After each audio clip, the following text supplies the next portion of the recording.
मेष लग्न का व्यक्ति चैलेंजेस पसंद करता है और उसे हर एक बात चैलेंजिंग मालूम पड़ती है।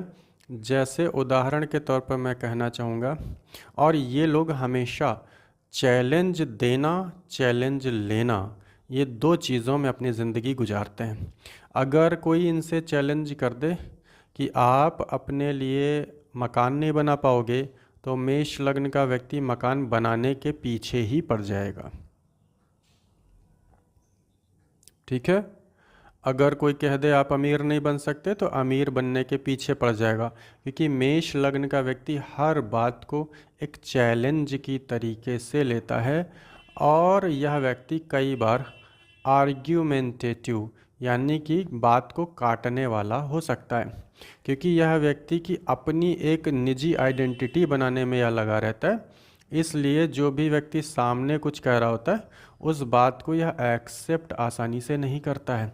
इसलिए मेष लग्न के व्यक्ति को कुछ भी समझा पाना ये रियली बहुत डिफ़िकल्ट टास्क है। ठीक है। मेष लग्न के व्यक्ति को आप कुछ भी समझा नहीं सकते हैं, सिर्फ और सिर्फ थोड़ा बहुत बता सकते हैं। जब वह प्रेम पूर्वक सुनने की स्थिति में हो, सिर्फ उस समय आप गुस्से में आकर के डांट करके मेष लग्न को काबू में नहीं कर सकते हैं, क्योंकि वह उस वक्त एक योद्धा की शक्ल अख्तियार कर लेगा।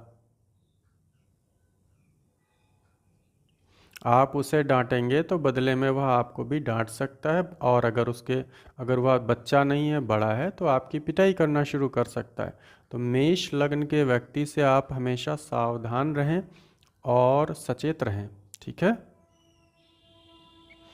क्योंकि मेष लग्न का जो स्वामी है वह स्वामी है मंगल, और मंगल ग्रह को बोला गया है देवताओं का सेनापति। ठीक है। देवताओं का सेनापति जो है, ऐसी शक्ल अख्तियार करके मेष लग्न का ये बच्चा पैदा होके आपके सामने खड़ा है। आप अगर उसको बच्चा समझ बैठे तो आप बड़ी गलती कर बैठेंगे, क्योंकि वह देवताओं का सेनापति है। उसके शरीर में वही ऊर्जा कूट कूट कर भरी हुई है। ठीक है। अब मैंने आपको बता दिया कि मेष लग्न एक पैशनेट लग्न है, जिंदा दिल लग्न है, उत्साह से भरा हुआ है, योद्धा है, आक्रामक है, और जो मनुष्य आक्रमण करता है वह मनुष्य क्रूर भी होता है। ठीक है। बिना क्रूरता के कोई व्यक्ति आक्रमण नहीं कर पाएगा। ठीक है। तो क्रूर होता है मतलब कि जैसे कहते हैं कि मैं इस मनुष्य को चींटी की तरह मसल दूंगा। ठीक है। एक वाक्य है कि मैं इस मनुष्य को चींटी की तरह मसल दूंगा।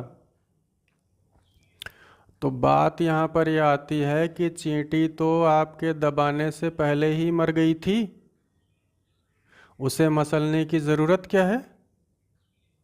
मसलते इसलिए हैं, चींटी मर जाने के बाद भी कुछ लोग इसलिए मसलते हैं क्योंकि वे होते हैं क्रूर व्यक्ति। आप समझे? किसी को मार डालना एक अलग बात है, और मार डालने के बाद उसके भी आगे और ज़्यादा उसे प्रताड़ित करना, दैट इज़ क्रूएलिटी। और यह क्रूएलिटी करने का काम जो रहता है वह मेष लग्न के जातकों का रहता है। यदि वे मंगल की ऊर्जा को संतुलित नहीं कर पाते हैं तो वे बेइंतहा क्रूर हो सकते हैं।